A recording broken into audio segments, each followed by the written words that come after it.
comment ça va?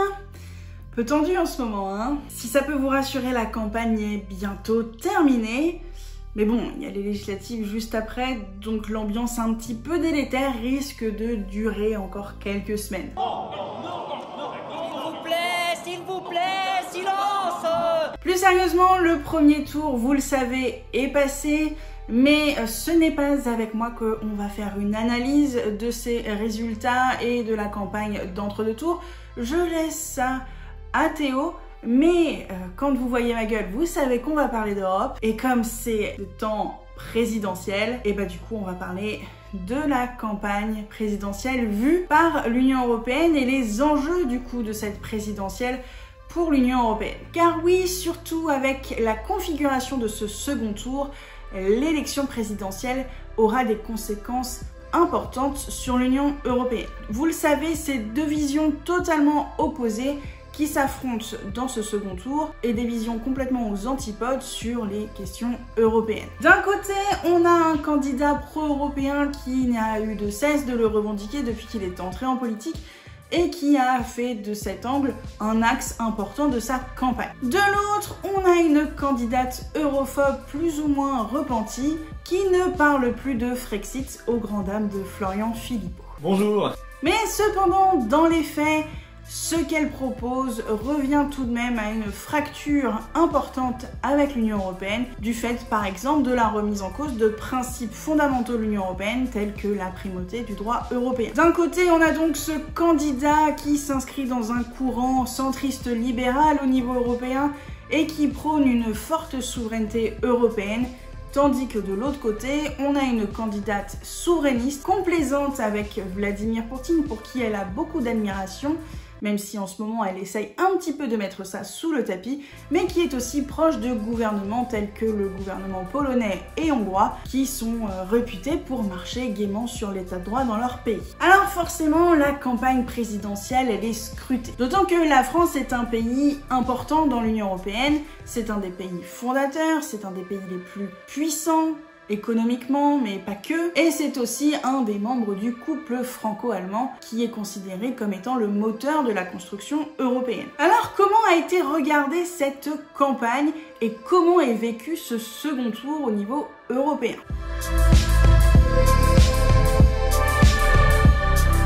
Eh bien, du côté des institutions européennes, vous vous en doutez, il n'y a pas vraiment eu de réaction à ce jour. En effet, les présidents des différentes institutions de l'Union européenne ne vont pas réagir avant le terme de l'élection pour des raisons complètement évidentes. À titre d'exemple, lorsqu'il y avait la campagne du référendum sur le Brexit au Royaume-Uni, bien les institutions européennes n'ont absolument pas réagi, ne se sont pas immiscées dans la campagne, même si effectivement Jean-Claude Juncker a pu déclarer à plusieurs reprises qu'il espérait que le Royaume-Uni allait rester dans l'Union européenne, mais que cette décision revenait aux citoyens britanniques, et que du coup, il n'y a pas eu de présence des institutions européennes dans la campagne. Il faut savoir que être accusé d'ingérence dans une élection ou un référendum, eh bien c'est un petit peu la crainte des institutions européennes qui se gardent bien de toute réaction. Elles sont donc toujours prudentes, et ça, c'est assez normal. Alors évidemment, ça ne va pas empêcher aux présidents de ces institutions-là d'avoir des préférences personnelles, résultant évidemment de leur positionnement politique, puisque ça reste des personnalités politiques. À titre d'exemple, Charles Michel, qui est le président du Conseil européen, fait partie de la même famille qu'Emmanuel Macron, donc à titre personnel, il doit forcément avoir une préférence pour ce dernier, mais n'affichera jamais rien publiquement, en qualité de président du Conseil européen. Du côté de Ursula von der Leyen, la présidente de la Commission européenne, et de Roberta Metsola, la présidente du Parlement européen, eh bien elles font toutes les deux partie de la famille PPE, dans laquelle on retrouve Valérie Pécresse. Mais là encore, elles ne se sont pas engagées dans la campagne de cette candidate, ou d'un autre candidat d'ailleurs. Avec ce second tour, on peut évidemment supposer que les présidentes et présidents d'institutions, et même plus largement les institutions européennes, préféreraient que le candidat pro-européen remporte l'élection pour là aussi des raisons évidentes. Ils n'ont pas forcément envie d'avoir quelqu'un qui est dans la même veine que Viktor Orban ou Mateusz Morawiecki en Pologne. Mais bon, ils ne le diront jamais ouvertement et attendront les résultats du second tour pour féliciter le gagnant ou la gagnante. Alors cette élection présidentielle n'est pas uniquement regardée du côté des institutions européennes. Il y a évidemment les États membres de l'Union européenne qui scrutent un petit peu cette élection avec intérêt. Alors des prises de position de certains États membres, ou en tout cas de membres de gouvernement de ces derniers, il y en a eu, mais la prudence reste de mise. Pourquoi? Eh bien là encore, pour ne pas être accusé d'ingérence, d'autant plus dans un contexte de second tour aussi tendu avec ces deux visions qui s'opposent entre un pro-européen et une anti-Europe d'extrême droite. Mais certains ont un petit peu parlé de l'élection présidentielle française, notamment parce qu'ils ont été interrogés à ce sujet. Par exemple, le ministre des Affaires étrangères du Luxembourg a plus ou moins fait comprendre aux Français qu'il serait plutôt pas mal de ne pas laisser passer l'extrême droite, surtout dans un tel contexte avec une guerre en Ukraine perpétrée par la Russie. La ministre des Affaires étrangères néerlandaise a fait des déclarations assez similaires, rappelant que la démocratie est quelque chose de précieux, surtout dans les temps actuels. Donc, sous-entendu, évitons l'extrême droite. Annalena Baerbock, la ministre des Affaires étrangères d'Allemagne, a, elle, déclaré qu'elle souhaitait que les Européens restent unis. Donc là aussi, le message sous-jacent, eh bien, c'est évidemment d'éviter d'avoir l'extrême droite au pouvoir en France. Alors si les institutions européennes et les gouvernements des États membres de l'UE restent prudents, voire silencieux actuellement, eh bien c'est évidemment aussi pour des raisons diplomatiques.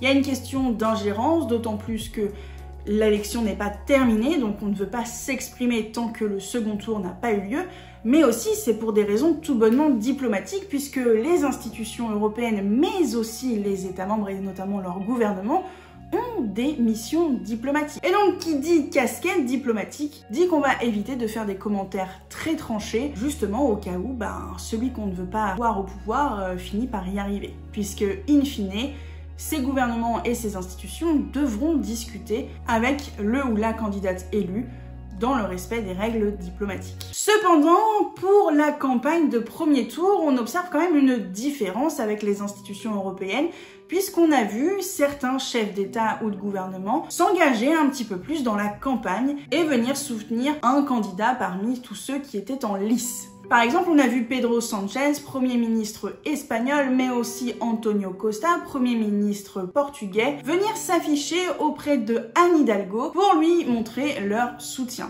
puisqu'ils font partie de la même famille politique européenne, les sociaux-démocrates. Viktor Orban, pour sa part, avait transmis une vidéo qui a été diffusée lors d'un meeting de Marine Le Pen, pour là aussi montrer un peu de soutien. Et on a pu voir notamment aussi Xavier Bettel, Premier ministre luxembourgeois, aller à une réunion publique en faveur d'Emmanuel Macron il y a quelques jours.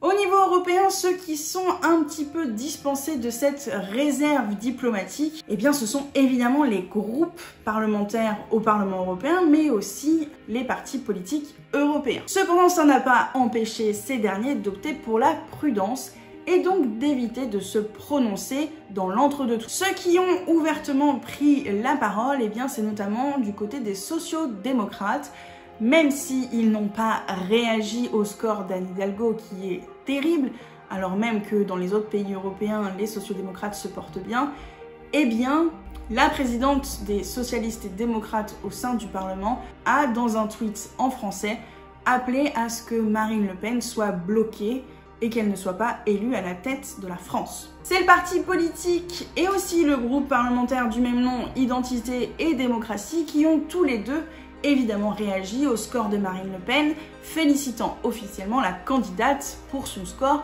meilleur en plus qu'en 2017. Marco Zanni, qui est aussi le président du groupe Identité et Démocratie au Parlement européen, a félicité la candidate Marine Le Pen, tout comme Matteo Salvini, qui est la figure de la Lega en Italie. Pour les autres, eh bien, la prudence et le silence auront été privilégiés. C'est notamment le cas de Manfred Weber, le président du groupe PPE au Parlement européen, qui n'a absolument rien dit pour l'heure. Peut-être qu'il a besoin de temps pour digérer le fait que la droite traditionnelle française est actuellement en soins palliatifs. Debout! Du côté des Verts, pas de réaction non plus. On a seulement eu Ska Keller, qui est la coprésidente des Verts, qui avait envoyé un message de soutien sur Twitter à Yannick Jadot avant le premier tour. Côté ECR, donc les conservateurs où siège le PiS polonais, là aussi, silence radio, on ne réagit pas. Renew Europe, qui est l'allié d'Emmanuel Macron au niveau européen, n'a pas non plus réagi, mais Stéphane Séjourné, le président du groupe, a évidemment dit quelque chose, mais surtout parce qu'il est français et qu'il est impliqué dans la campagne. Cependant, on peut quand même noter que plusieurs membres du groupe Renew au Parlement européen, plusieurs députés, ont réagi et ont félicité le candidat pour son score de premier tour. La réaction qui est très intéressante, c'est surtout du côté de The Left. Alors, The Left, c'est le groupe parlementaire où siège la gauche radicale européenne et notamment donc la France Insoumise. Sur Twitter, eh bien, le groupe a pas mal réagi à l'élection présidentielle et les deux coprésidents, Manon Aubry, qui elle est directement concernée parce que française est impliquée dans la campagne de Mélenchon, mais aussi Martin Schwederban, je sais pas si je le prononce bien parce que moi mon allemand c'est pas ça, bien membre de Die Linke, eh bien ils ont tous les deux fait part de leur contentement à la suite des résultats de Jean-Luc Mélenchon au premier tour. Et il faut dire qu'il y a de quoi. Ce dernier a en effet fait un très bon score, au-dessus en plus de son score de 2017 qui était déjà assez haut. Alors il a bénéficié d'une très bonne dynamique, notamment sur les dernières semaines, et en plus d'un vote utile qui aura été non négligeable. Alors pour The Left et la gauche radicale en Europe, un tel score, eh bien c'est un peu une marque d'espoir. Et donc ils sont satisfaits, même si évidemment il y a une part de déception parce que Mélenchon n'est pas au second tour et qu'il le rate de peu. Vous me dites qu'est-ce qui vous a manqué? Bah vous l'avez dit vous-même, il nous a manqué 500 000 voix. Mais tout de même, ça donne beaucoup d'espoir à cette frange de l'échiquier politique européen qui voit qu'il est possible de faire des bons scores.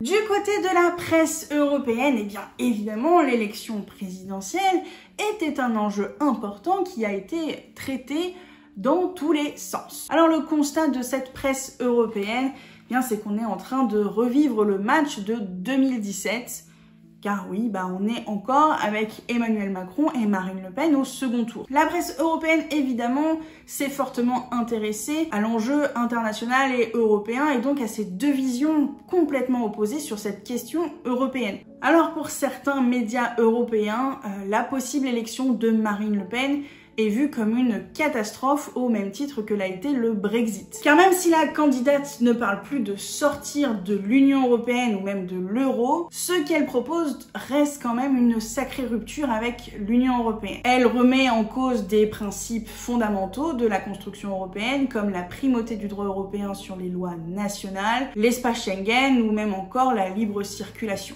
en voulant remettre des contrôles aux frontières, notamment pour les biens. Alors c'est un Frexit qui ne dit pas son nom, mais les positions de Marine Le Pen, si elle est élue, généreraient une rupture entre la France et l'Union européenne et engendrerait une grande déstabilisation de l'Europe dans un contexte très compliqué avec la Russie du fait de la guerre en Ukraine. Donc ça, c'est très soulevé par les médias européens, évidemment. La presse européenne aussi réalise que la victoire d'Emmanuel Macron au second tour n'est pas du tout acquise. Ils ont bien compris que l'image de Marine Le Pen, elle s'est adoucie dans le cadre de cette campagne, puisqu'elle a plus fait une campagne de terrain, où elle a fait un focus sur les questions de pouvoir d'achat, au lieu de parler d'immigration, qui est normalement son sujet favori, et aussi parce qu'il y a eu la présence d'Éric Zemmour, qui a incarné cette extrême droite très virulente, et qui du coup a eu pour conséquence d'adoucir l'image de Marine Le Pen également. Alors, évidemment aussi, la presse européenne s'est penchée sur les résultats de nos partis traditionnels français, à savoir les Républicains et le Parti Socialiste. Alors, un quotidien allemand dont je ne vais pas risquer à prononcer le nom parce que mon allemand est catastrophique,